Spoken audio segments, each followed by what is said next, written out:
Hello বন্ধুরা, তোমরা সবাই কেমন আছো? আশা করি প্রত্যেকে ভালো আছো। তো চলো, এই মুহূর্তে যার কথা ভেবে তুমি এই রিডিংটা দেখছো, তার কারেন্ট ফিলিংস, তার ট্রু কারেন্ট ফিলিংস কি আছে তোমার জন্য, চলো দেখে নেব। তো এখানে দেখতে পাচ্ছি যে তোমার পার্টনার কিন্তু প্রচণ্ড ধৈর্য ধরে বসে রয়েছে, সঠিক সময়ের ওয়েট করছে তোমার কাছে আসার জন্য, ঠিক আছে?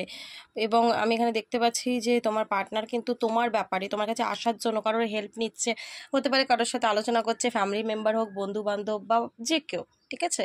এবং এখানে আমি দেখতে পাচ্ছি যে তোমার পার্টনার কিন্তু তোমার কাছে এসে অনেক কিছু তোমাকে বলতে চায়, ঠিক আছে? ভাবনা চিন্তার মধ্যে তো তুমিই রয়েছো, যে ক্ল্যারিটিটা ছিল না, এবার কিন্তু ধীরে ধীরে ওর ক্ল্যারিটি আসছে, ঠিক আছে? তোমাকে একটা ছোটোমোটো কিছু অফারও দিতে চায়। যদি তোমাদের মধ্যে ঝগড়া ঝামেলা হয়ে বা কোনো ভুল বোঝাবুঝির কারণে নো কন্ট্যাক্ট হয়ে থাকে, তো তোমার পার্টনার কিন্তু এবার সেগুলোকে নিয়ে ভাবনা চিন্তা করছে, ঠিক আছে?